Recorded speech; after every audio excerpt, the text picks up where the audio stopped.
No siemanko, siemanko, witam Cię bardzo serdecznie. Zrobimy sobie dzisiaj przegląd rynku krypto. Sprawdzimy, co tutaj ostatnio się działo. Generalnie sezon wakacyjno-urlopowy, tak zwany ogórkowy. Nie za dużo się tutaj dzieje, chociaż możemy sobie omówić kilka ostatnich haków, które tutaj się pojawiły, bo niestety hakerzy nie zwalniają i całe szczęście, że czasami te haki wcale nie okazują się być hakami. Także tradycyjnie nie przeciągając, zapraszam na intro!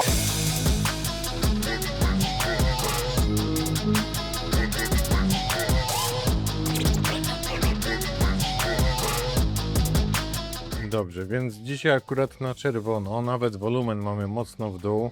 Fear and Greed Index 32 punkty. Złoto również lekko w dół, S&P w dół. Za to tutaj mamy jakieś niektóre alty, które nawet zrobiły po 8% pi. Na Kro tam były jakieś newsy, dlatego lekko tutaj spompował. Ale Bitcoin generalnie się buja. Wczoraj nawet był około tam 65 tysięcy. Jednak teraz wrócił, tak jak widać, na 63. No i taka bujanka ani za bardzo do góry, ani w dół. Jeśli chodzi tu o ETF-y, to akurat wczoraj był update. No i wczoraj tutaj wpłynęło 100 milionów, ale średnio przez 7 dni mamy raczej wypływy w postaci prawie 200 milionów. Za to na Ethereum trochę bardziej się tutaj zazieleniło i tutaj możecie zobaczyć, kto robił największe zakupy lub sprzedaże. Głównie widać, że tutaj Fidelity pozbywało się Bitcoina, jak i Ethereum. No i właśnie, czy ten dołek już jest za nami? Tutaj mam fajny post od ITTH. ETF-y na Bitcoinie w cenie spot były jednym z głównych czynników napędzających wzrosty Bitcoina w ciągu ostatnich 2 lat. 2024 nieustanna akumulacja ponad 500 tysięcy Bitcoinów w napływie netto. W 2025 później mamy nadal silny szczyt na poziomie około 250 tysięcy. W tym roku mamy około 120 tysięcy bitcoinów skumulowanych wpływu netto. Jeśli popyt na fundusze ETF napędza wzrost, to jak możesz być optymistą, skoro popyt ten całkowicie się odwrócił? No i tutaj to możemy zauważyć na wykresie. No generalnie mamy mocne osłabienie.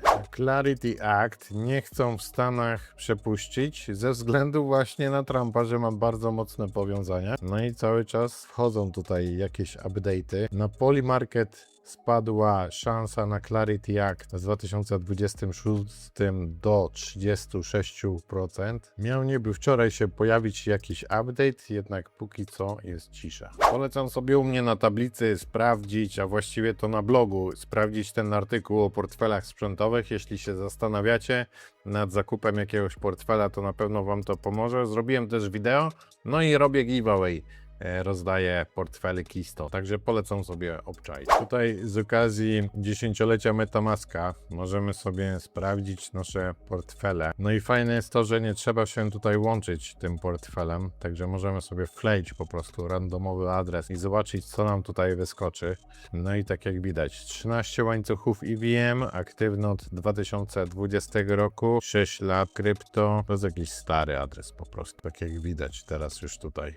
Nie za dużo się dzieje. Ulubione łańcuchy Ethereum, Binance Smart Chain i Arbitrum. Na gaz wydane prawie 3 Ethereum. No kiedyś to było niestety. Zostały tu się jeszcze jakieś NFT-ki. Ulubiony token wolumenu na 250 prawie tysięcy. I tutaj Reveal My Persona, Veterans Nomad. Tak, z ciekawości możecie sobie to przelecieć po prostu, posprawdzać, jakie macie portfele. Na pewno bardzo dużo się dzieje, jeśli chodzi o stablecoiny i budowanie różnej infrastruktury właśnie pod systemy płatności.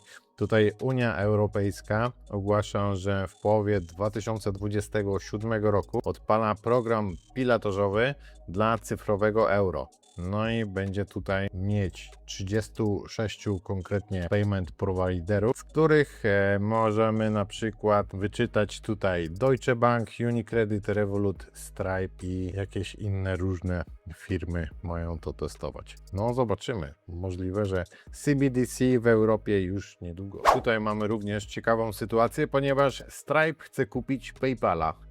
uwaga, za 53 miliardy dolarów. Póki co robią jeszcze tutaj deal, ale również mamy ciekawą sytuację, jeśli chodzi o obstawianie tego, ponieważ jakiś whale tutaj wrzucił 300 000 dolarów, obstawiając opcję na wzrost właśnie ceny PayPala do czerwca, nie, do sierpnia, do 7 sierpnia i w tym momencie jest na plusie 1 800 000. Elegancko. Możliwe, że ktoś z biura po prostu stwierdził, że chce jeszcze mocniej wycisnąć na tym cytrynę. Visa również nie próżnuje, odpalili tutaj platformę właśnie do płacenia cyfrowym dolarem dla ponad 200 milionów różnych sprzedawców na całym świecie. Jeśli chodzi o stablecoiny, o różne neobanki i tak dalej, to naprawdę już widzę, jak wszystko zaczyna być bardzo mocno pchane od prawie 2 lat zresztą. To takie konferencje jak na przykład w Singapurze czy w Dubaju już od dawna zostały przejęte właśnie przez stablecoiny, neobanki i różne takie instytucjonalne bardziej firmy. Mieliśmy hack na Hadera w zeszłym tygodniu. Właściwie to jest hack na sieci Hadera, ale chodzi konkretnie o protokół pożyczkowy Bonzo Finance, na którym została zmanipulowana cena jednego tokena jako collateral. No i tam właśnie napożyczali prawie 1 milion dolarów i dodatkowo ponad 4 miliony w Ethereum. Udało im się wyciągnąć z tego protokołu. Token Hadera, czyli H-Bar, też tam lekko oberwał, ale bez tragedii.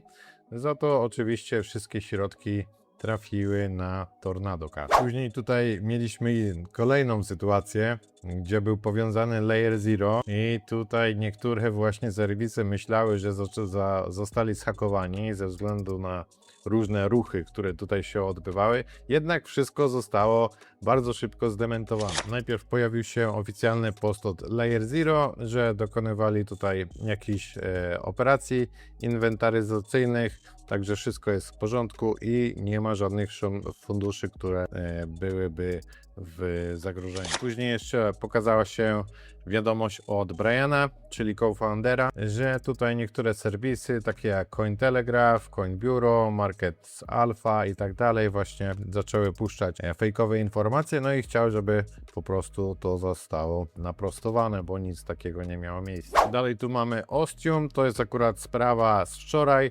Uciekło tutaj 23 miliony USDC. Część już oczywiście została wpłacona na Tornado Cash i z tego co widziałem, tutaj Norbert pisał, to po prostu również manipulowali ceną na wyroczni, przez to mogli robić takie kółeczka. W ten sposób udało im się ściągnąć dość sporo siana. Teraz mamy tutaj informację o SBF-ie, ze względu na to, że Senat Stanów Zjednoczonych jednogłośnie przyjął rezolucję, w której stwierdzono, że sam nie powinien otrzymać ułaskawienia ani żadnej innej formy łaski ze strony władzy wykonawczej i bardzo prawidłowo, mi się to podoba i niech gnije w więzieniu.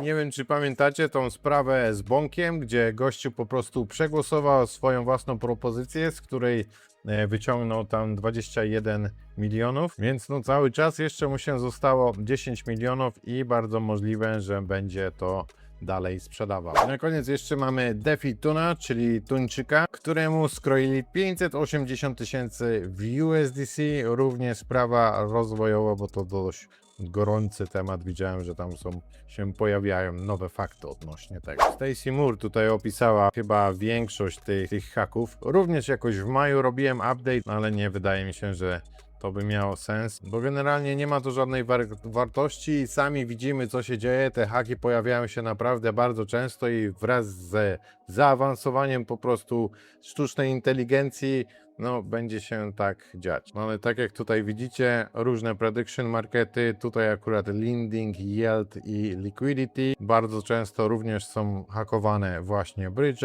Poza tym mamy tutaj 2 portfele, o tym to nawet nie słyszałem, szczerze mówiąc. Ale tak jak widać, jest tego bardzo dużo, dlatego również nagrałem ten materiał o tych portfelach sprzętowych, także warto się tym zainteresować, i warto się zainteresować tym konkursem. Tu mam konkurs, gdzie rozdaję 5 portfeli Keystone. Wiem, że może być teraz ciężko o refa, pewnie już są wszyscy niestety zapisani, ale może na jakąś siostrę lub kogoś, chociaż teraz w tej dobie kupuje DAC 8, to nie wiem, czy to jest dobry pomysł. Ale wpłacacie 100 na Bybit EU, robicie wolumen, dajecie retweet, piszecie tutaj jeden komentarz i to by było po sprawie. Wydaje mi się, że w niedzielę po prostu rozwiążę ten konkurs. Chyba jest tu dopiero jedna osoba, która tak naprawdę spełniła właśnie wszystkie warunki. A na koniec przypomnę Wam o sponsorze tego kanału, czyli zen.com. Super szybki i tani procesor płatności, który jest zintegrowany na przykład z takimi giełdami jak OKX czy